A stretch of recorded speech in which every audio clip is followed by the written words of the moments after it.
What is up, all you worship peoples? Thank you so much for joining me. Merry Christmas. I know it's kind of early, but you know what? Us worship leaders and worship team members, we gotta start thinking of these Christmas songs pretty early, all right? And we're already kind of into November now, so it's getting pretty late, actually. But thank you so much for joining me. I'm MydNyte, and I love equipping worship leaders with helpful and encouraging content. And in this video, we're gonna be learning how to play the Christmas song, Behold, released by Wickham, and with Ann Wilson singing on the track as well. Stephen Furtick was also a writer on this song, which is kind of cool. But we will be learning that song, all the chords for it, a strumming pattern as well. And at the end of the video, as always, we will bring the song into my most rigorous grading system to see how it does in a church context. So stick around for that, but let's get into it.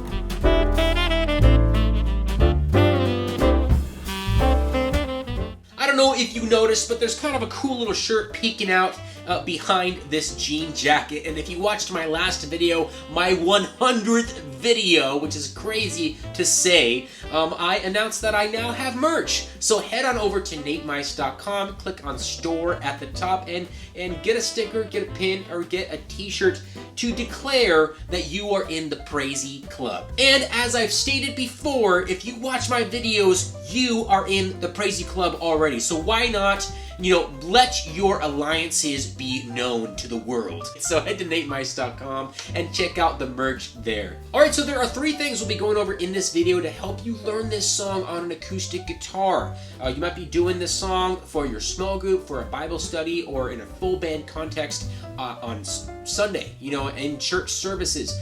So either way, wherever you find yourself, I want to help you learn this song on an acoustic guitar, and there are 3 things we'll be looking at to do that. The first thing is key and capo. So the key that the song was originally recorded in, the key that I'm playing it in, and some keys that you can play it in by just using your capo and putting that in different places on your fretboard. The second thing we'll be going over is a strumming pattern.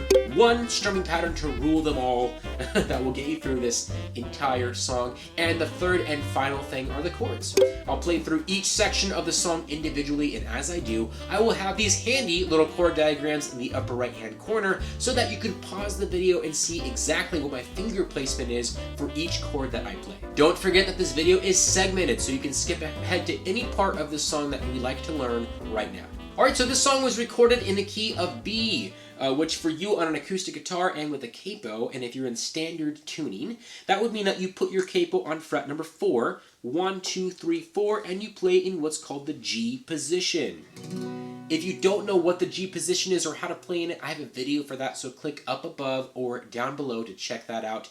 I'm going to stay in the G position, but I'm going to change keys. I'm going to be going down a whole step to the key of A, so I'm going to go down 2 frets, so 1, 2, down to fret number 2, still in the G position, but now in the key of A.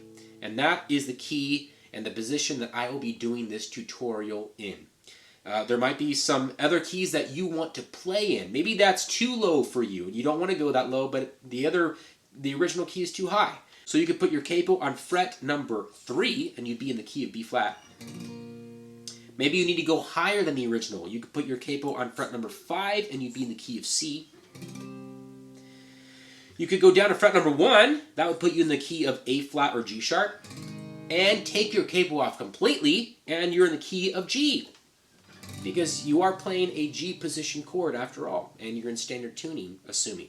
So those are all the keys that you can play and still using the same positions that I'm going to show you in this video chord-wise, but just changing your capo around on your fretboard wherever is comfortable for you to sing in. Alright, so let's learn this one strumming pattern that will get you through this entire song. I do change it up for the bridge of this song and the intro. I'm doing more of like a... kind of like a muted, kind of chunky thing, but I don't really consider that a strumming pattern that we have to go over and break down. But this is the strumming pattern that I'll be using for the majority of the song. So 1, 2, 3, 4, 5, 6, 1, 2, 3, 4.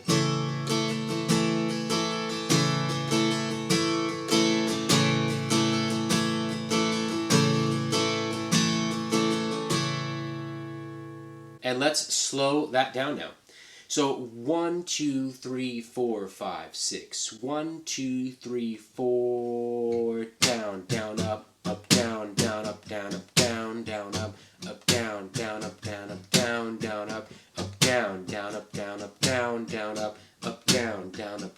Remember that this strumming pattern is a foundational strumming pattern. I will be adding embellishments here and there to keep it interesting, but that is the gist of what I'm doing. So sometimes it might be down, down, up, down, up, down, up. Sometimes it might be down, down, up, down, up, down, up, down, up, down, up, down, up. So it all depends on which section of the song I'm in, but that's the foundational pattern that I'll be using. Alright, so let's learn the intro to this song. Like I said in the strumming pattern section of this video, for this intro, I'm not using the strumming pattern that I taught you. It's kind of like a chunkier, palm-muted thing.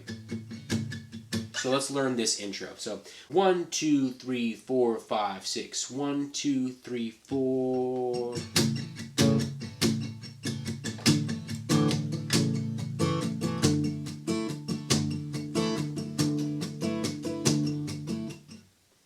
Alright, I'm going to keep that palm muted vibe going for this first verse. Let's go over this. So 1, 2, 3, 4, 5, 6. 1, 2, 3. Behold, the King has come, divinity incarnate, creator of the world, breathing our air. Behold, what light has come, and the dark cannot contain it. The Savior of the world is finally here.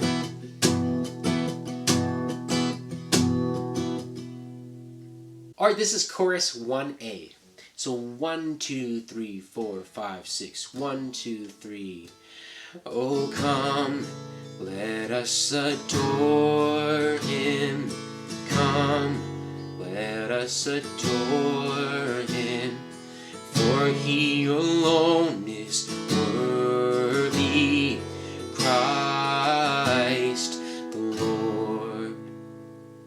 Alright, then this is the turnaround right after that first chorus that will lead you into the second verse. The last chord of that first chorus is the first chord of this turnaround. So 1, 2, 3, 4, 5, 6. 1, 2, 3, 4.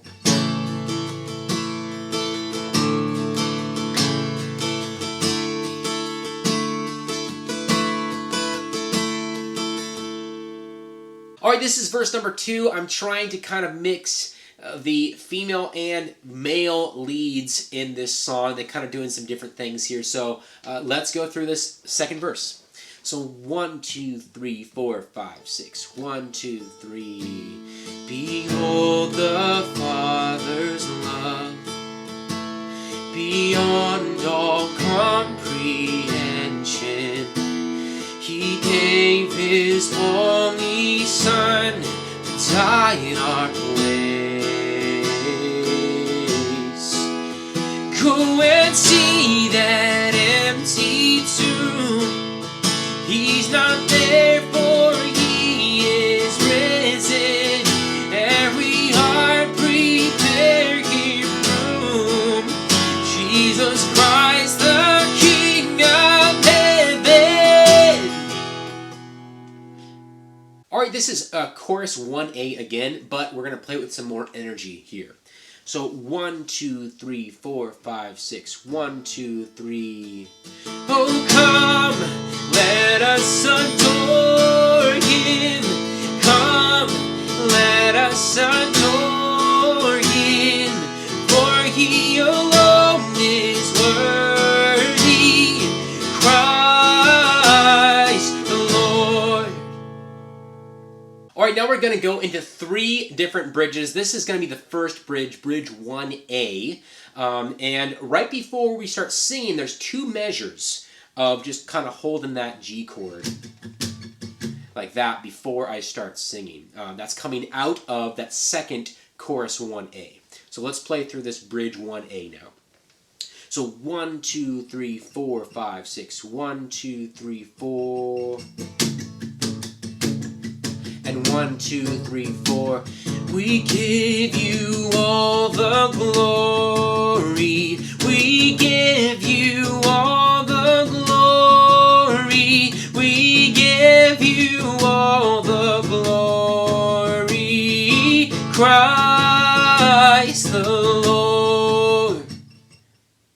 right, this is bridge 1B, kind of picking up the energy here a little bit.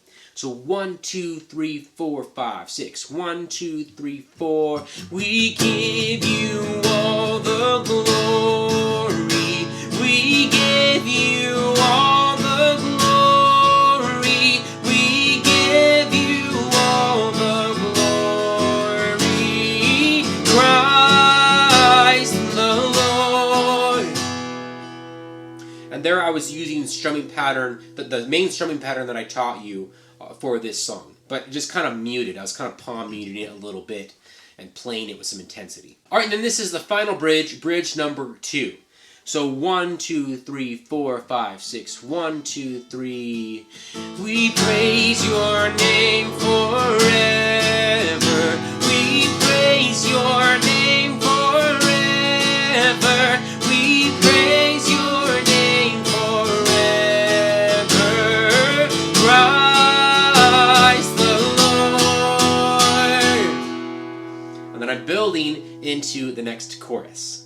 Alright, then after bridge 2, they go into chorus 1B. It's almost identical to chorus 1A, except they don't play the first couple of chords, because they're kind of just putting a stop there musically before they come back in on the E minor 7, and I'll show you what that looks like. So it's taking it from the final bridge. So 1, 2, 3, 4, 5, 6. 1, 2, 3, 4.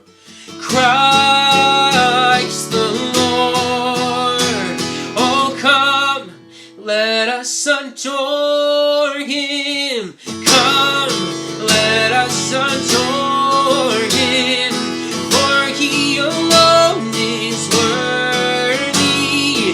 Christ the Lord. Into the next chorus.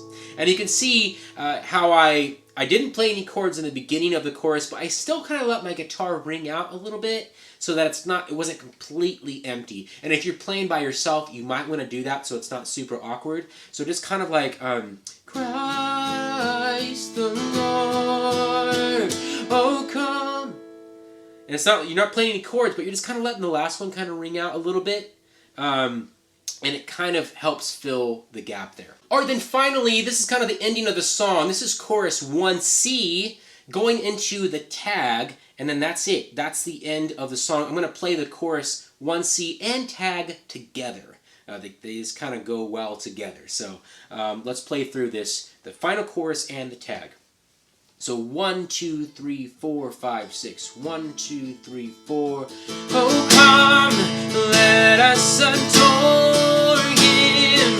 Come, let us adore Him, for He alone is worthy. Christ the Lord, Christ the Lord, He is Christ the Lord. Alright, so those are all the chords for this song, Behold, guys. Why don't we now bring this song into my most rigorous grading system to see how it does. It's not really that rigorous, but it could receive up to 3 check marks. The first check mark is to examine whether this song would sound great not only in a full band context, but also on one instrument. So could you pull this song off on just an acoustic guitar or just a piano? I know there are many of you out there, you're leading worship on just one instrument. It's just you on Sunday mornings or for your Bible study or for your small group. So would this song sound good on just one instrument? I'm gonna say yes. I feel like it could definitely sound good on just an acoustic guitar. The piano might be a little bit more difficult. You might need some kind of accompaniment when playing on a piano, I would say, because you kind of need some rhythm, which the acoustic guitar has. But I'm gonna give it this check mark. I think that this song could be pulled off on just an acoustic guitar. Check mark number 2, would this song be easy for you and your worship team to learn? So you have a set of volunteers, many different levels of experience and skill sets. You got this guy that's been playing for a couple months and this guy that's been playing for a couple decades. So could you just walk into a midweek rehearsal night and practice this song and be ready to go on Sunday and have it not be that big of a deal? I'm gonna say yes. It's a pretty basic song in terms of chords, and in terms of melody, the melodies are very predictable, so that definitely helps. There are a lot of different sections and things that you're going to have to get right, different dynamics, you know, different builds and breaks that you're going to have to get so that this song lives up to its fullest potential. But yeah, in terms of chords and lyrics and all that, I think it's you know, it could be pulled off easily and, you know, go into a Sunday strong. And checkmark number 3, would the song be congregational? Is this a good song to play on a Sunday morning? Absolutely. Obviously, it's only going to be fitting during a Christmas season, but it is so worshipful. The melodies are so predictable and beautiful. I feel like, you know, whatever church you're leading for, they're going to catch on to the song quickly, and they're going to like singing it. They're going to want to sing it. It's funny, the bridges, we give you all the glory and we'll praise your name forever. I kind of have a love-hate relationship with those because part of me loves them. I love that they worked those into the song. But the other part of me is kind of bummed because if you did this song, then I feel like you wouldn't be able to do the like traditional version of "Oh Come Let Us Adore Him" because you already sang it, you know, in your set list. I don't know, am I too OCD for thinking that? Maybe you're like, oh yeah, I would just do both. I would just sing this song and I would do "Oh Come Let Us Adore Him." For me, it's like in my brain, I feel like I couldn't. I feel like it's like I've already sung that. You know, I've already sung those choruses, so now I can't do that song. So it's like it takes away like a song that I would want to do in the set list. So I don't know. I kind of have like this weird love-hate relationship with those choruses. But either way, yes, totally great in a church context. So that is Behold by Phil Wickham. Guys, I hope that this video helps you to learn this song. If there are any other songs that you would like me to do a tutorial for, that was a mouthful, comment down below. I'd love to hear from you, or Christmas songs for that matter. It's not too late for me to get a tutorial up for a Christmas song, so comment down below. I would love to hear from you guys. Don't be afraid of all those chords. I know that the Christmas songs can be daunting, but just dive into it. It's going to be a blessing for your church, and I will see you guys in the next video.